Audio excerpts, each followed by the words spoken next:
Hello, welcome to our channel, where we set out to explore wonderful great works of literature. While dressed in elegant clothing, because... Why the hell not?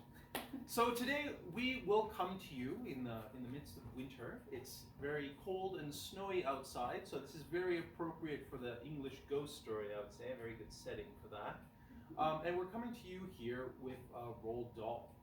And I'm sure Roald Dahl doesn't need much of sort of an introduction to many people out there. You have your own experiences. Yeah, so I think like Roald Dahl was my favorite childhood author, and I think my vivid and wild imagination is a result of, and maybe perhaps the millions of nightmares I get are a result of his writing. What about your darkly sense of humor? My darkly sense of humor as well. And I find the beauty in his work is usually that he does dance with horror and humor quite closely, and I've always found that amusing since a young age. And so now, as an adult, going back to some of his more adult stories has been quite a lovely adventure. Yeah. So it was interesting because in one of the introductions to one of these collections of stories, it does say that he wrote for varying audiences throughout his life, so it changed as well. And so this is nowhere more sort of pronounced than in a collection of stories that we ended up finding online. It's a book of ghost stories. So and we thought they were written by him. That's right. That's what I was saying. But actually, this is a really interesting background. You can go ahead.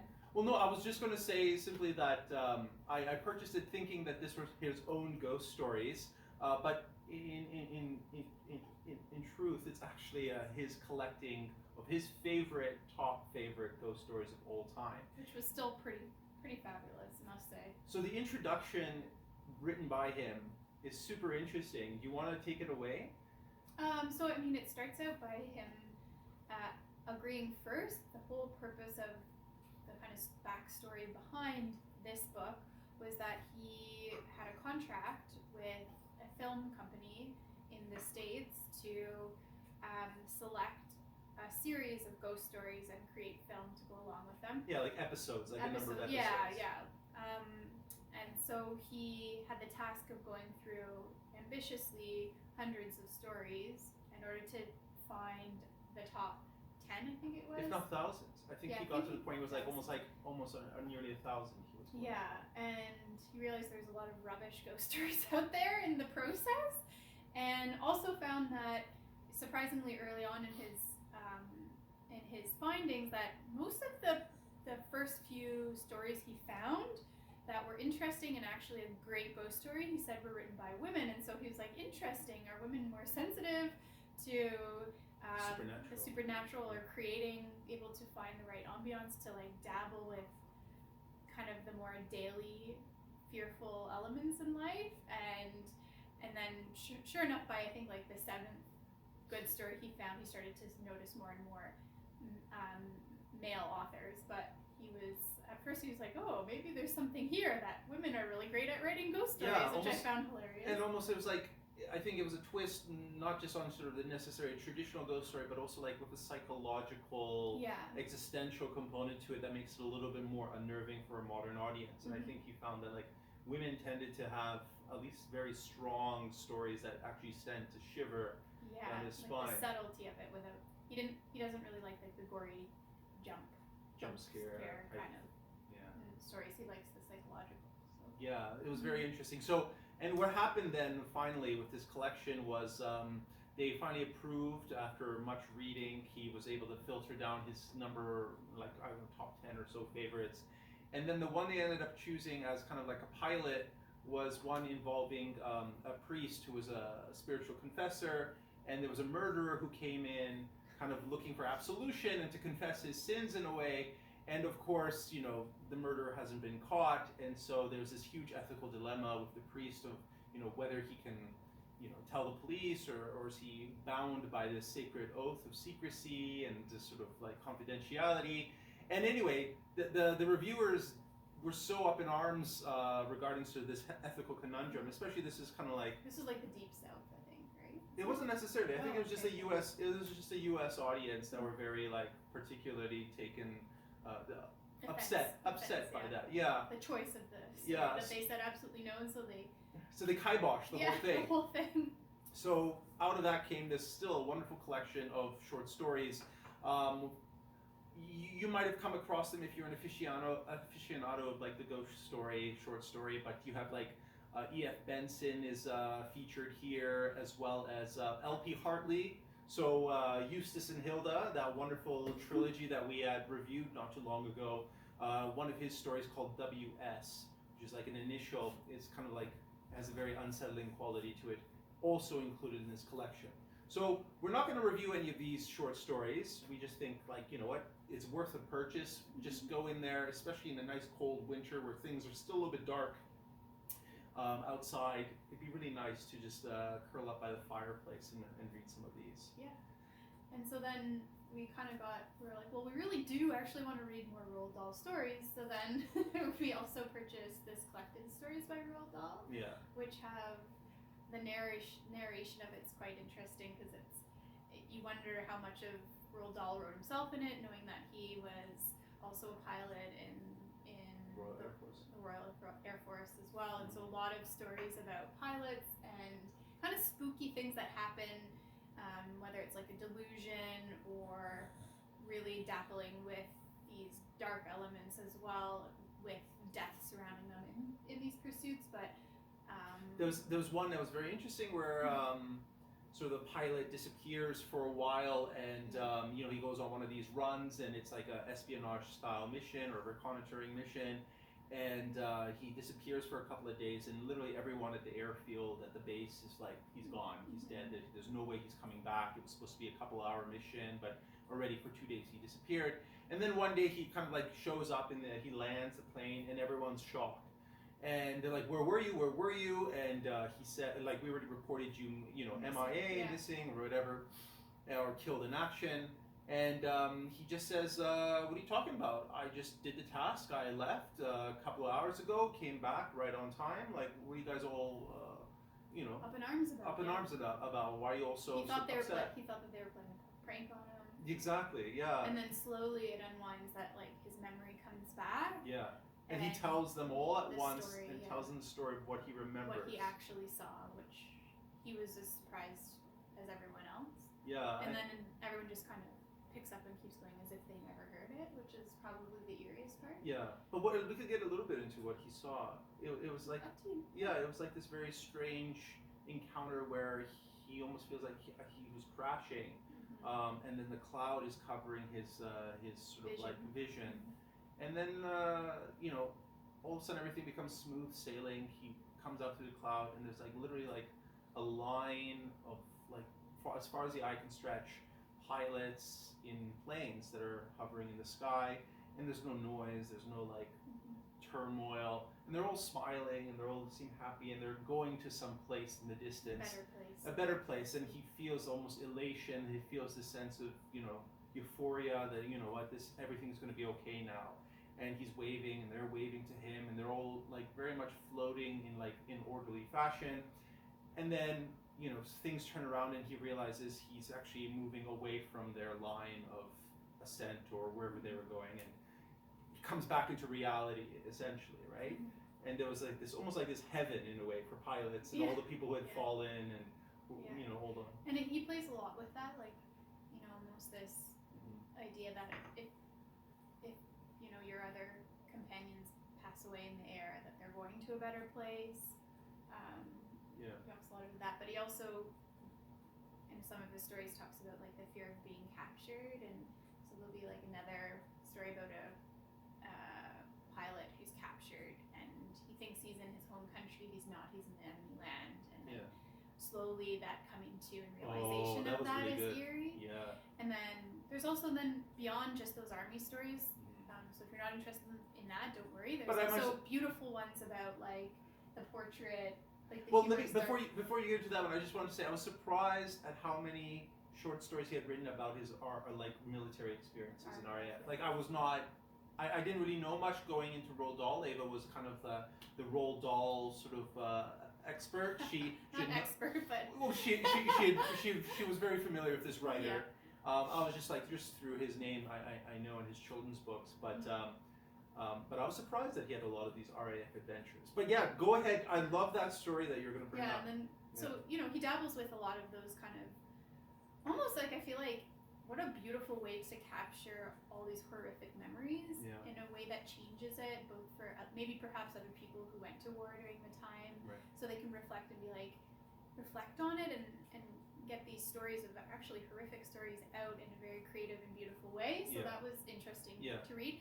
But then on the other side, he does talk about like completely non-war related stories, like one of this like man who's well liked, very cultured, well bred man, like of distinction, honorable man, who he's very knowledgeable in aesthetics and paintings, and he's kind of like a professional almost, or like almost a connoisseur of painting, painter. So he has a wide collection, and there's this artist whom he thinks is just a complete fraud, but he's very famous, making lots and lots of money off of these portraits, and always portraits of women, very wealthy women, and slowly he hears the behind story of how these women are actually posing, but what he does is he asks the women to basically undress, and then he paints them layer by layer, starting with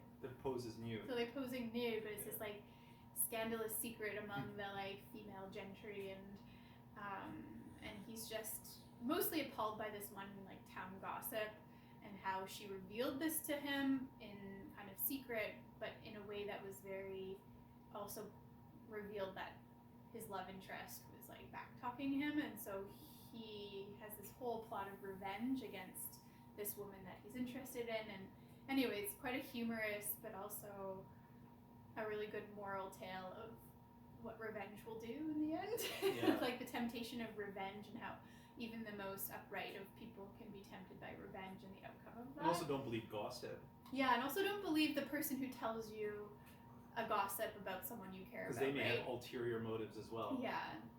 So that was a really good one as well. But it was like, it was. I'm not sure if you described it in this way, but like he would add layers and layers of paint, and that would be the undergarments, and then the next would be sort of like the dress, and then whatever else on top. So you can imagine how easy it might be to unstrip that, those layers, display it to the world. Yeah. So we won't go any more there, but it's a very interesting, very humorous. And I was thinking, like, what is it? Maybe I wanted to ask you, what is it? Do you think is like what is it that's so similar between horror and comedy?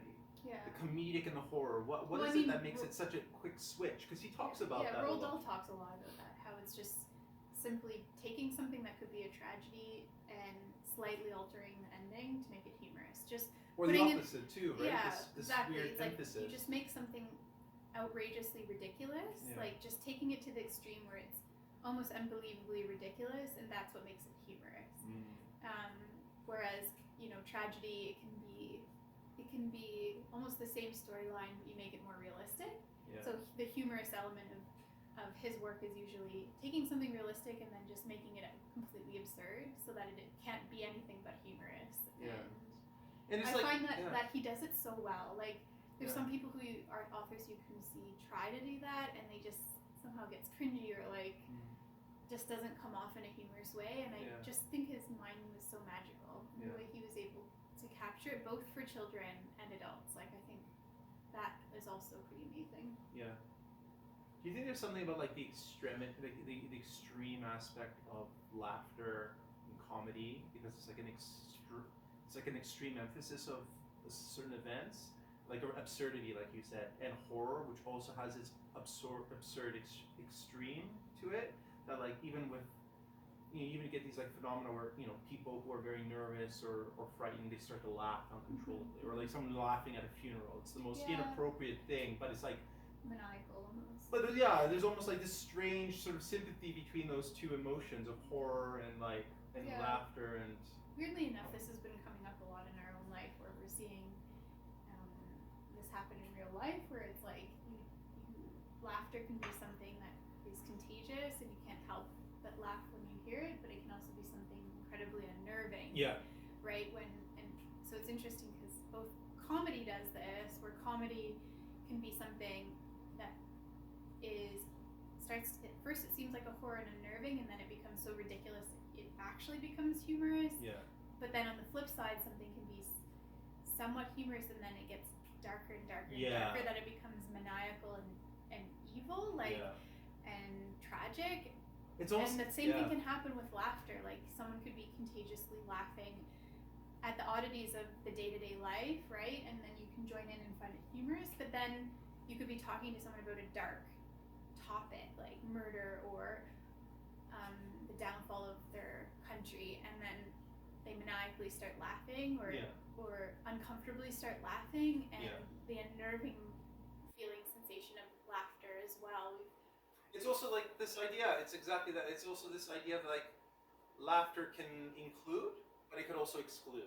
Like in the sense that like if someone is laughing at something that you feel is like incredibly like somber and sort of disturbing, and very serious in a way, and someone's like laughing, it's almost like they're in on something that you're not getting, and in a way there's like a strange disconnect between those two. Like we just recently watched Umberto Eco's the movie In the Name of the Rose, or In the Name of the Rose, and it was interesting because it's set in a monastery in the Middle Ages, and it stars Sean Connery, and he's kind of like this almost like Sherlock Holmesian detective who's part of a separate order of monks, and he's investigating sort of very mysterious happenings, and there's murders happening in this monastery, and there was a whole underlying theme of, I think it was about one of Aristotle's books on like poetics or something, and it had to do with laughter. And because this old monk in the monastery believed laughter was very sacrilegious, everything had to be very somber and serious, and that laughter was of the devil in a way, right?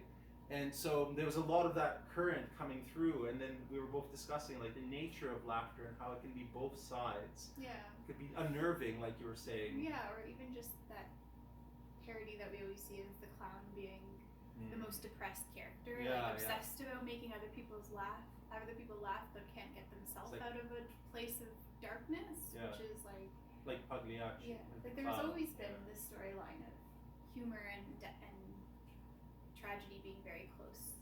Yeah. Right? Yeah. Yeah. But yeah, those themes kept coming up. The other thing that's interesting is we've also been watching, going back to Roald Dahl, is we've been watching some of Wes Anderson's takes on some of his short stories, and that has been really entertaining as well. Yeah. It was very strange. I don't know if anyone's watched it on Netflix, but I found the pacing is very fast in these little shorts. They're so short. They're like 35 minutes each or something. But it really condenses a lot of these short stories. Like makes it really snappy. Yeah. So I think that's really cool, and Wes Anderson also has declared that he refuses to change like any author's work, and I find that very admirable. It is very admirable. Because it's like whatever's written was meant to be written. Yeah. There's no, it's to pervert it in such a way to change what is. Yeah.